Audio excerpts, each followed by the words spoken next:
welcome back to this podcast series, number 2.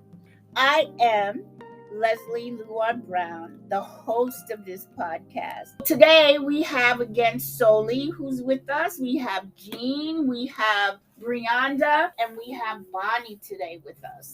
We are going to begin our journey and continue it by looking at some of the major religions around the world to see what, if any, reference there have ever been made to the divine feminine, and just how great a part did the divine feminine play in their religious beliefs. It's really been through my own spiritual journey of over almost 23 years that kind of led me to this inquiry about my own relationship with men, my own sexuality, and worthiness, and how it all comes back to God. I find that so interesting. Anyway, so today we're going to look at the word Shakti.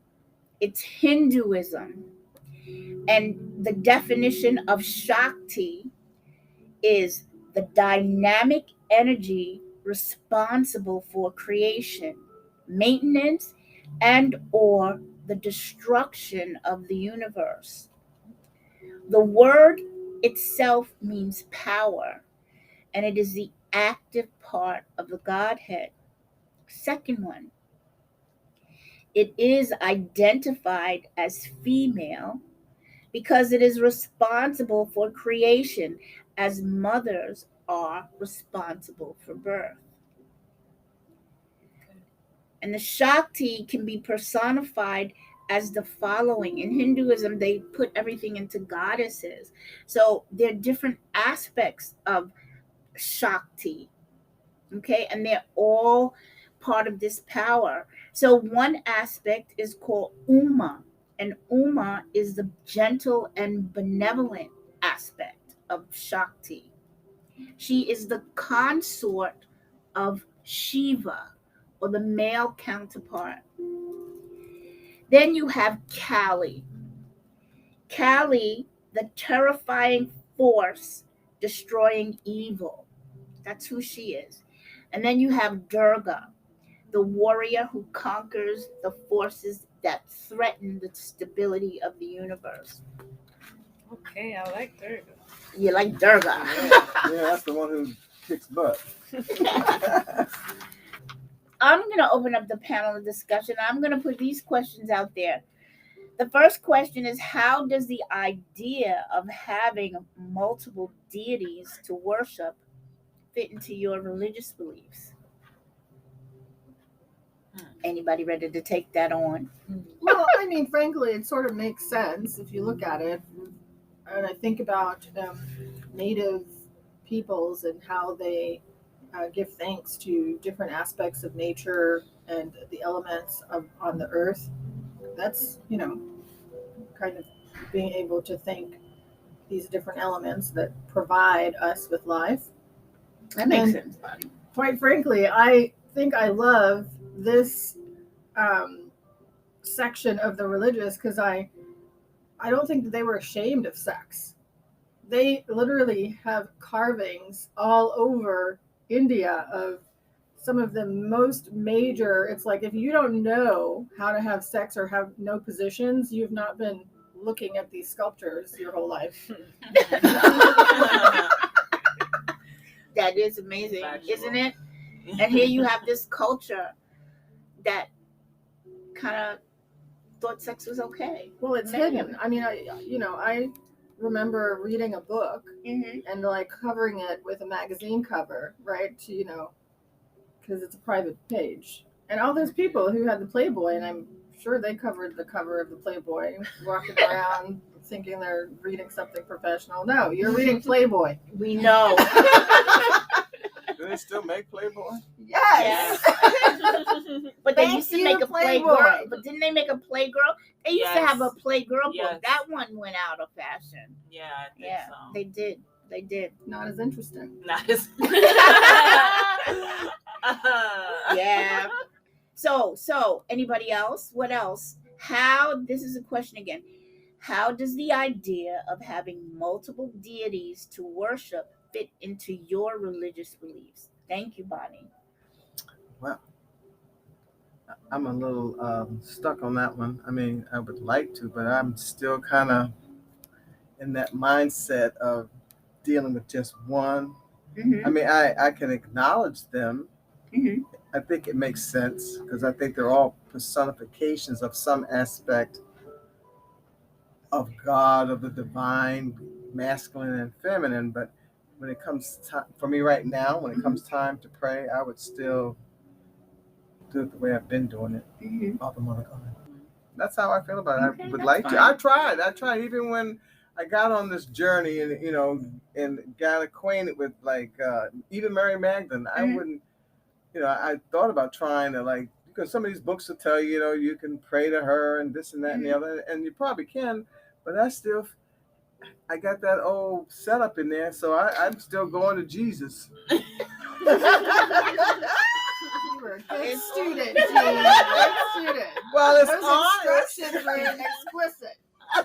They were, right? Yes, No God yes. before me. Mm. Yes. But I'm glad we have this exposure because it gives us more credibility than we've been getting in the past, right? Oh, absolutely.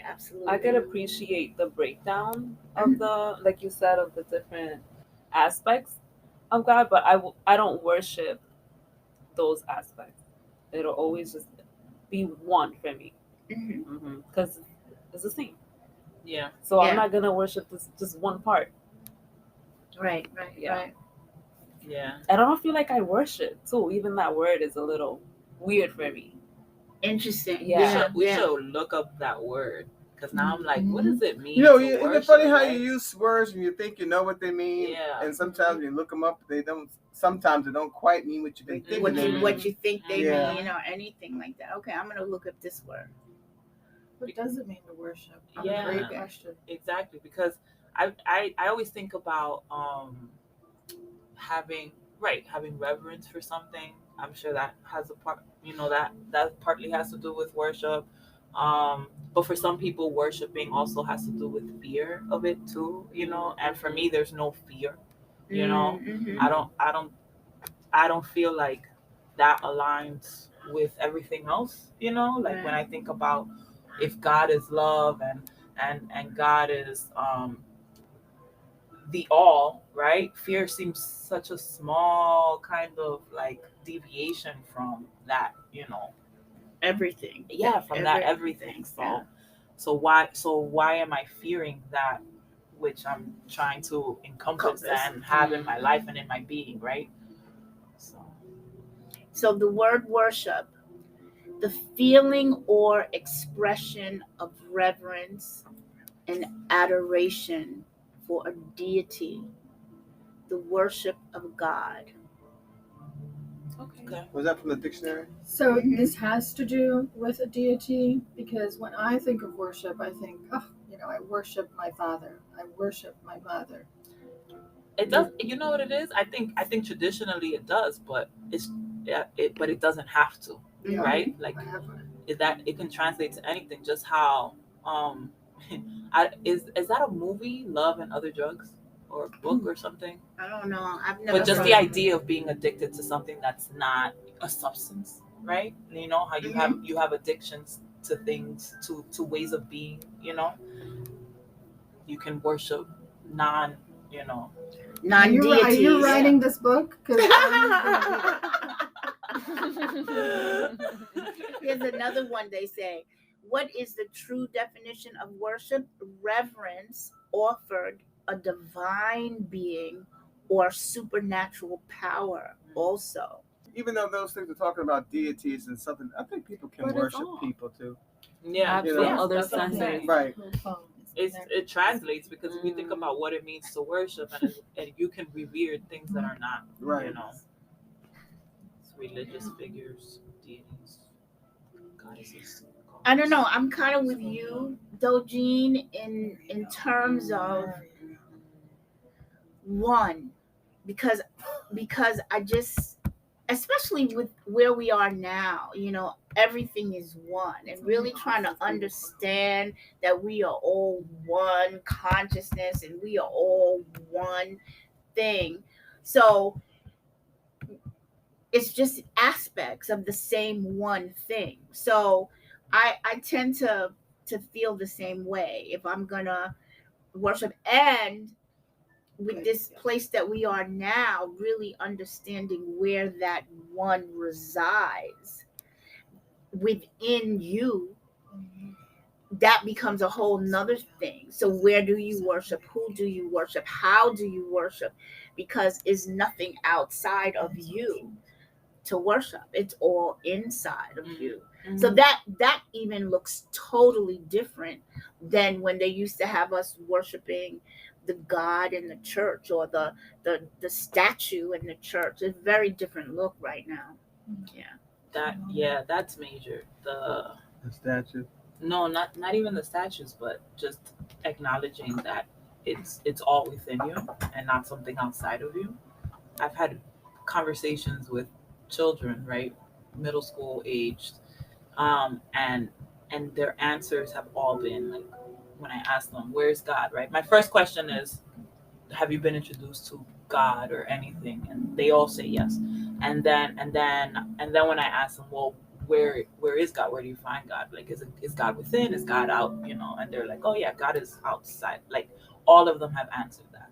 So there's this disconnect about God being within, and that's really where it starts, right? Because just like all these deities are aspects, we're all aspects. Every single human being is also an aspect, and just how that's such a far removed notion for so many people. And so then they don't teach their kids that because they themselves have never been taught that, Yeah. But that's like the one thing that is true, right? If there's nothing else, that's the one thing that is true. Inside, and we're all part of that one. That's that's so profound. That's so necessary if we're going to change anything. Does the idea of Shakti power give you a feeling of having power that you were unaware of as a female before now? I think so. Yeah. I think so. Maybe not one that I was unaware of, but something I could put a name on. Okay. Can Yeah. you give us Put a details? name on it. Give us details. Details? Yeah. About the power? Yeah. Intuition? Okay. Hello. All right. All right. So you were always aware of your intuition. Didn't always listen. Okay. But yeah. And Kinda they like just always knowing say intuition is a female thing. Right. Because it's a divine feminine quality, and so they say it's a female thing. Right. When it's not, it's an everybody thing. But then that makes so perfect sense. Now, you were always aware of it, but you weren't aware of it as something that was powerful. Or were you? I guess I wasn't. Well, when we get into Kundalini, when you start clearing things up, then you start actually being powerful about the things that are within you. Yeah. Anybody else want to tackle that one? The only thing for me about that is perhaps in looking at Shakti, I get to see that these qualities, it's generated. It's something I can create for myself, because when I'm being taught, like I remember being taught history in school, it's like, oh, that thing is the way life is. And then I have nothing to say about it. I like that. So this learning about Shakti has me like seeing, oh, look, wow. Being divine feminine is a generated quality. I can generate it even if it's not like, because it seems like because you're female, it's default that you actually are this divine feminine. Just because you're assigned female. Right. Yeah. Right. Exactly.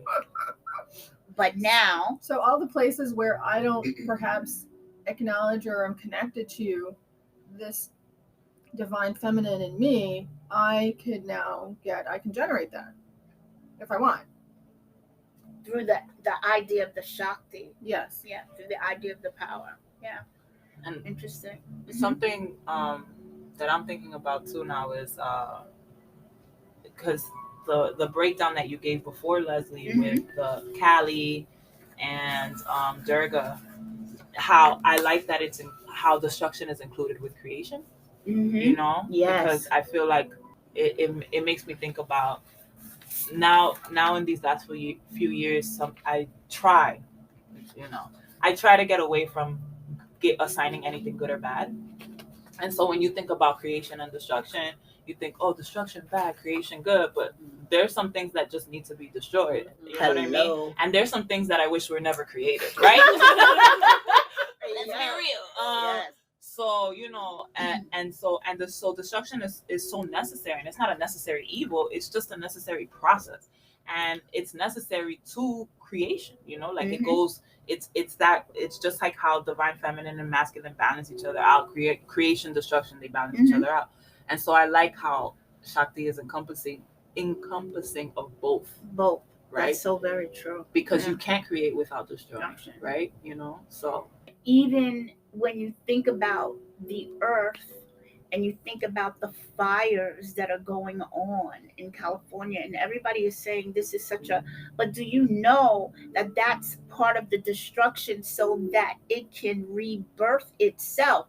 And so we look at it as this horrible thing, but if we were paying attention to the cycles, we would know not to move our asses over there, right? Our intuition would have told us that. Our intuition would have given us the opportunity to move out of the way while that happens or something like that. Like the animals, when there's a storm coming or anything, they're out. They don't play around. They know. The radar. So we have that too. They feel the rumblings from down below. They're like, time to go. But I remember when they had that big tsunami several years ago, and in Japan, it was that whole Pacific Rim. Yeah. It was as though the animals knew about it right away. They kind of they really did. They kind of cleared out. They got the did. communication. They're like these humans. They just. But I'm going to tell you something. I think too that a lot more of us women knew something was going on, but didn't really know what it was, because I felt that in my womb per se. And I was so shocked because the tsunami happened after that, and I could feel all these rumblings and grumblings in my body. Now, if I was raised that way, like we all would have known that, but I do think that there are people who do but don't know that they know. We don't know that we know because we've not been educated about our intuition or any of that stuff. So yeah. All right. Well, we want to thank you for coming in again.